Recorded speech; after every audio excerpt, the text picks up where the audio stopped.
वहीं संभल को जिन लोगों ने दंगे की आग में झोंका, अब उनकी खैर नहीं है। योगी सरकार ताबड़तोड़ एक्शन ले रही है, लेकिन इस समय संभल के अंदर एक एक करके उनकी पहचान की जा रही है और देखा जा रहा है कि आखिर संभल में किन लोगों ने अराजकता का माहौल पैदा किया। योगी सरकार के हाथ एक ऐसी चिट्ठी लगी है जिस चिट्ठी के जरिए पहचान हो रही है कि आखिर वो कौन कौन से दंगाई थे जिन्होंने शांति व्यवस्था को भंग किया था संभल के अंदर। वो चिट्ठी अब रिपब्लिक भारत के भी पास है। रिपोर्ट आप देखिए।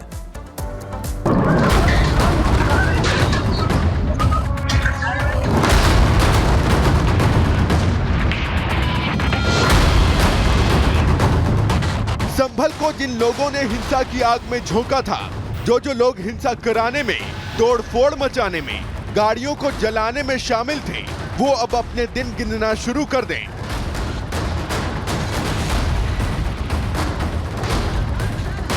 कोई नहीं बचेगा, सबका नंबर आएगा। चाहे धरती के जिस कोने में जाकर दंगाई छिप जाएं, योगी की पुलिस आएगी, हर हाल में आएगी, उन्हें ढूंढते हुए आएगी और उठाकर वहीं ले जाएगी जहां उनकी सही जगह है, और वो है जेल। संभल पुलिस के हाथ अब ऐसी चिट्ठी लगी है जिससे पता चल गया है कि संभल के दंगाई कहां से आए थे, किसने भेजे थे और इन्होंने कैसे पूरा प्लान तैयार किया था। दंगाइयों का 24 नवंबर वाला एक एक प्लान हम आपको बताएंगे, एक एक साजिश का खुलासा करेंगे। लेकिन सबसे पहले आप इस चिट्ठी को देख लीजिए। देख लीजिए, ये वही चिट्ठी है जिसमें एक एक सबूत है, एक एक बात का जिक्र है कि दंगाई कैसे आए। देख लीजिए आप इस चिट्ठी को।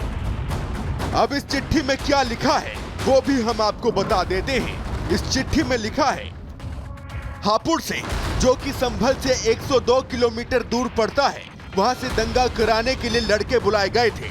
आगे देखिए, इस चिट्ठी में लिखा है कि हापुड़ से एक दस्ता रात 3 बजे संभल के लिए निकला था और जो लोग संभल के लिए निकले थे वो पिकअप गाड़ी में भरकर संभल आए थे, जिसमें से ज्यादातर 20 से 25 साल के लड़के थे और इनका सरगना अनस पुत्र तहकीक को बताया गया है।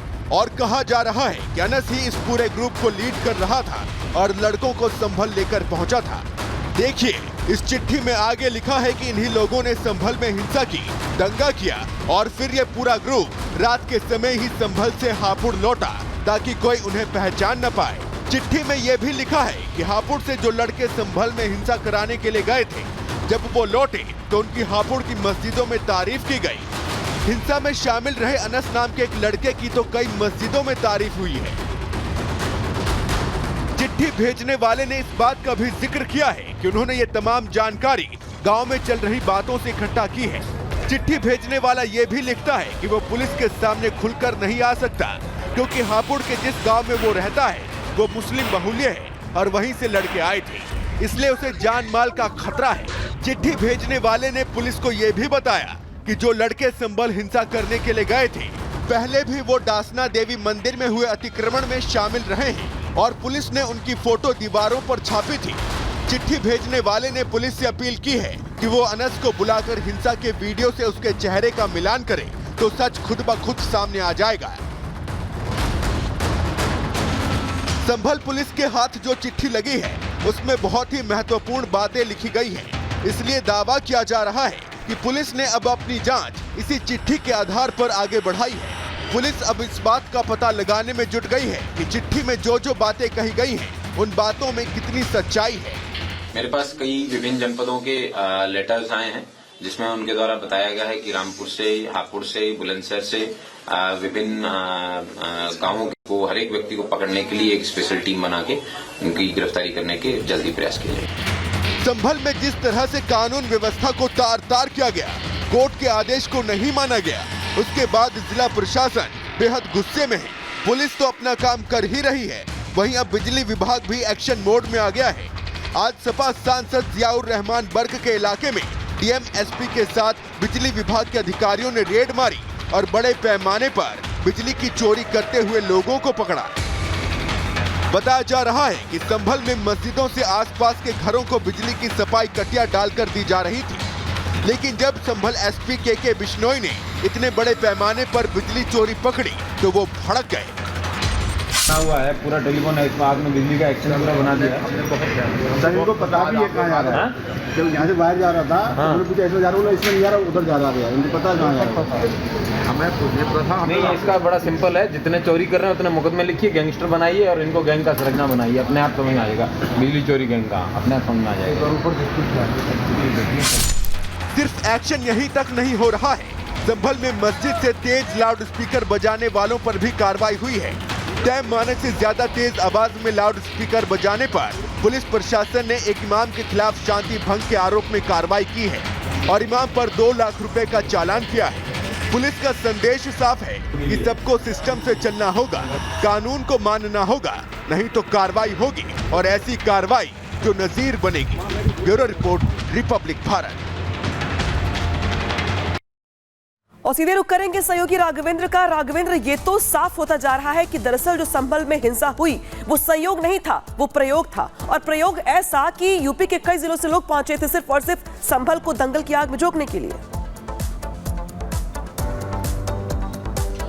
बिल्कुल आप ठीक कह रही हैं। देखिए, जब वहाँ के जो स्थानीय सांसद हैं, यानी संभल के जो सांसद हैं, अगर वही गलत चीज़ों को बढ़ावा दे रहे हैं, स्वयं गलत कर रहे हैं, जैसा कि कहा गया कि बिना परमिशन लिए, बिना नक्शा पास कराए 2 वर्ष से वो अपना लग्जरी आवास बनवा रहे हैं, मकान बनवा रहे हैं, और वहाँ पर उसको जाकर बाकायदे नोटिस दे के उसको रोका गया है। तो आप समझ सकते हैं कि अगर खुद एक सांसद का परिवार जो लंबे समय से रहे हैं, वो रहे हैं, उनके अब्बा जान रहे हैं, ऐसे में तो वहाँ के लोग जो उनके समर्थक हैं वो क्या करेंगे। और देख रहे हैं किस तरह से जब रंगे हाथ पकड़े गए, खुद जब सर्च अभियान में डीएमएसपी मैदान में उतरे, ग्राउंड जीरो पर गए, तो वहां पता चला कि सैकड़ों कनेक्शन अवैध रूप से, सोचिए कितने वर्षों से ये दोहन कर रहे हैं बिजली विभाग का, ये उत्तर प्रदेश राजस्व को किस तरह से चूना लगा रहे हैं। एक आदमी है, एक सामान्य किसान है, वो रात दिन खेती करता है, और अगर उसका कनेक्शन अगर फ्री नहीं है, जिस तरीके से आपने तमाम जानकारी यहाँ पर साझा की है और ताबड़तोड़ एक्शन भी लिया जा रहा है। बढ़ेंगे आगे और अब बात करेंगे एक्शन को लेकर के, जो कि सामने आई है संभल हिंसा के बाद।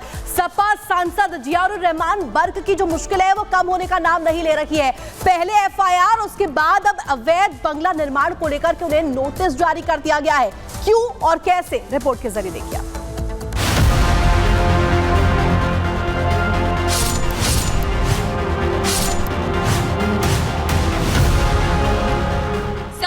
समाजवादी पार्टी के सांसद जियाउर रहमान बर्क की मुश्किलें बढ़ने वाली हैं।